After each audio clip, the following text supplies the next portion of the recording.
Prezados alunos, tudo bem? Sejam bem-vindos à disciplina de redes de computadores. Na aula de hoje, iremos aprender mais sobre as arquiteturas de redes existentes. Vamos juntos?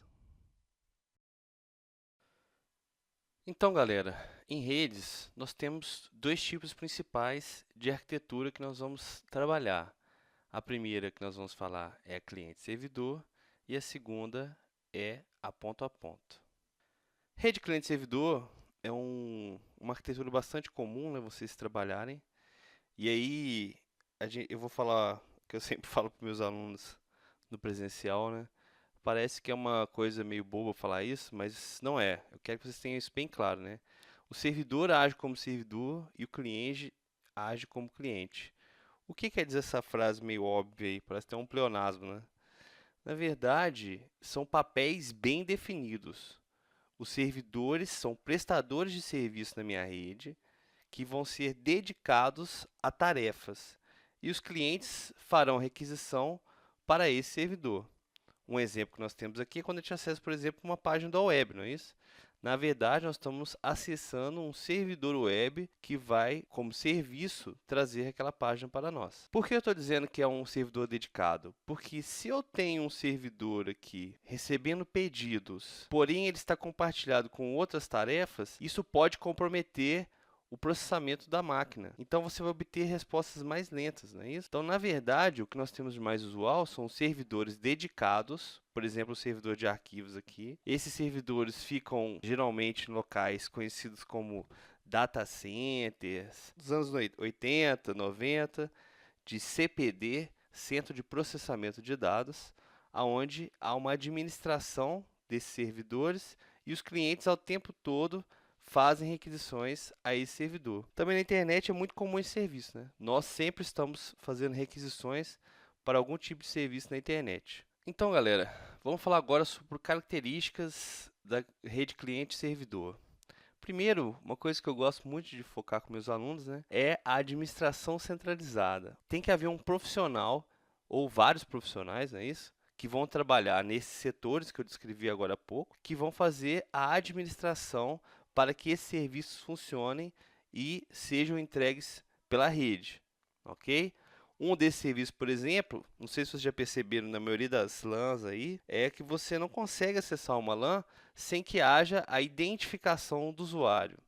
Então, por exemplo, aqui no Instituto, né, no campus Muzambinho, você acessar uma máquina que seja nos laboratórios, seja lá na parte administrativa, você vai precisar de um usuário e senha, que geralmente está vinculado a alguma informação ou do funcionário ou do aluno, para vocês fazerem acesso a esse recurso. Porque como uma rede está prestando um serviço para uma empresa, né, uma rede local, essa rede, como questão de segurança, ela precisa que os usuários sejam identificados. Além disso, eu tenho que fazer o quê? Uma outra característica, controlar a permissão de recursos no servidor.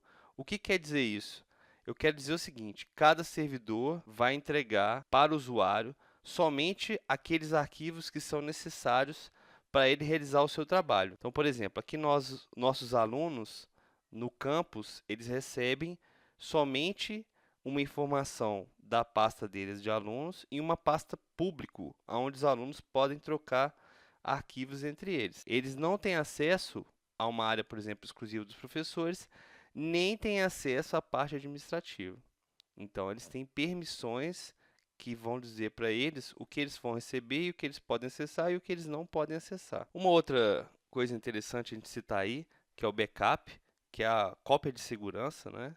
Conhecida principalmente quando as pessoas queimam o HD e perdem todos os seus arquivos, não é isso? E é aquela choradeira danada. Ou senão as pessoas põem as coisas no pendrive, perdem o pendrive, não é isso? O backup é uma cópia de segurança. Se nós, usuários, cometemos esses pequenos deslizes, né, de colocar nossos arquivos não cuidar da devida cópia de segurança, imagine, você está numa rede dentro da sua empresa, onde os recursos vão estar distribuídos em rede, as pessoas precisam desses recursos para trabalhar, as pessoas confiam no seu trabalho, no caso, quem vai fazer isso aí são os técnicos, tecnólogos, profissionais da computação, no caso vocês, né, estão sendo treinados para isso. Aí o cara vai e põe um arquivo dele na rede, no outro dia ele vai trabalhar, o arquivo dele não está lá, e é um arquivo importantíssimo. E aí, como é que você trabalha? Você vai falar para ele, ó, meu amigo, perdi o seu arquivo, não existe isso, né? Então é necessário que a gente trabalhe com backup e, principalmente, além de trabalhar com backup, testar esse backup.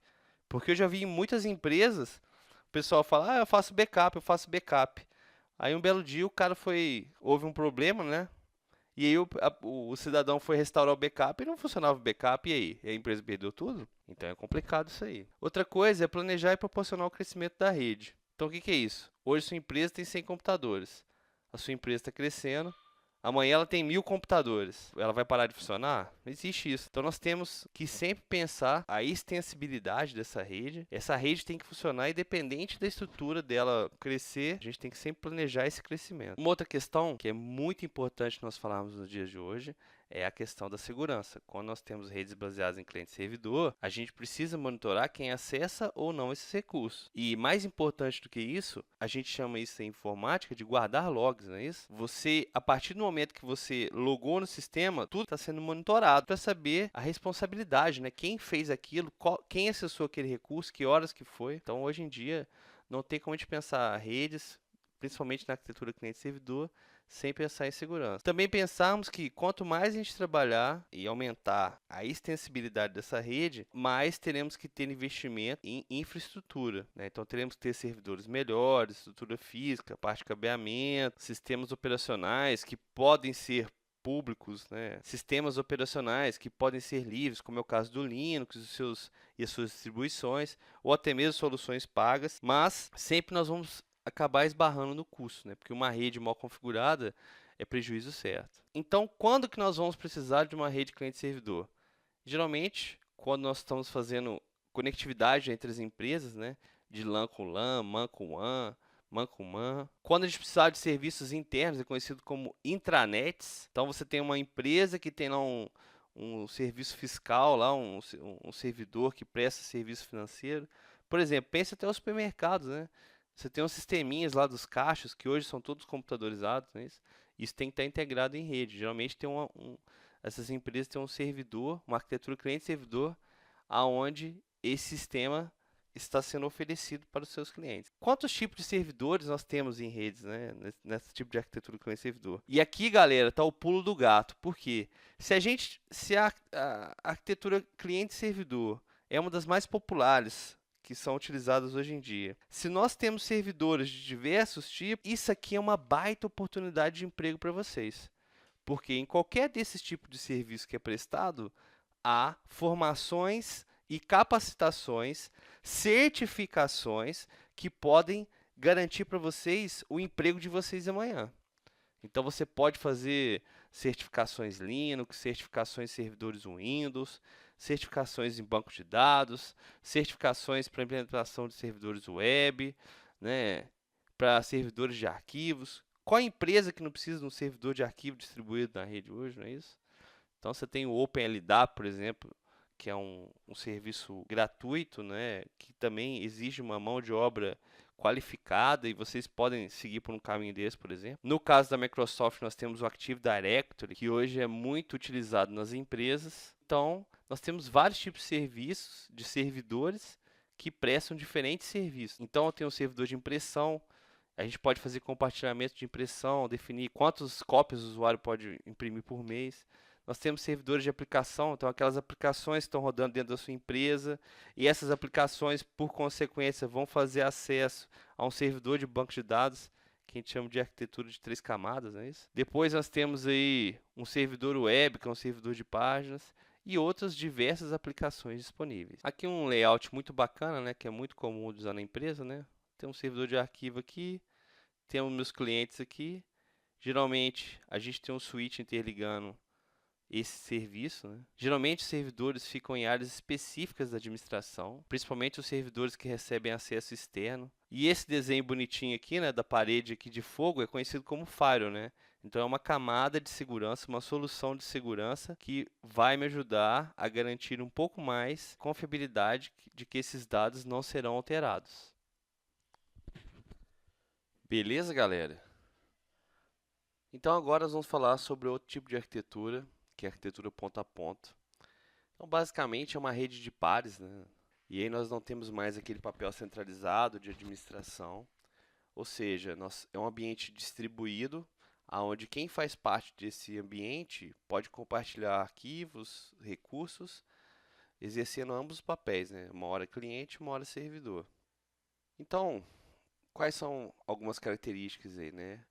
É constituída de computadores que não possuem papel físico na rede, não possui distinção entre os computadores e os PCs exercem funções iguais dentro da rede. O PC pode atuar como servidor compartilhando os recursos que ele possui e atuar como cliente também compartilhando e acessando recursos de outros computadores que estão nesse tipo de arquitetura, né? Então você pode colocar lá um switch para interligação disso aí. E aí as pessoas compartilham recursos entre si sem uma administração centralizada. Lembrando também, galera, com o desenvolvimento da internet, principalmente a partir dos anos 90, né, houve um avanço histórico muito importante através de hackers, né, desenvolveram um sistema para compartilhamento de músicas na internet, a princípio ampliando historicamente, né, esse tipo de arquitetura. Aí nós usaríamos a internet para fazer a utilização desses recursos.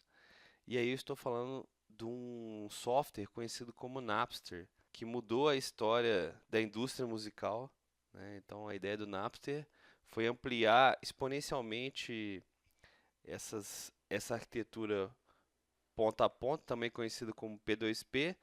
E aí pessoas poderiam compartilhar MP3 com milhares de pessoas no mundo, né? Pouquíssimo tempo eles já estavam na casa dos milhões de usuários e isso mudou o mundo da música para sempre, como a gente conhece até hoje. Quando que você vai usar uma arquitetura ponto a ponto? Quando você vai usar uma cliente-servidor?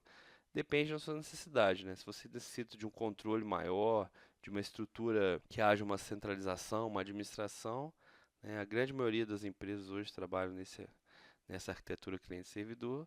E quando você precisa compartilhar arquivos, onde segurança e controle não é uma variável muito importante, você pode também estar optando por uma configuração de rede ponto a ponto. Então é isso, galera. Espero que vocês tenham gostado da aula de hoje. Nós vimos então a arquitetura cliente-servidor e a arquitetura ponto a ponto. Não deixem de ler o material e fazer as atividades no Moodle. Um grande abraço, fiquem com Deus e até a próxima videoaula.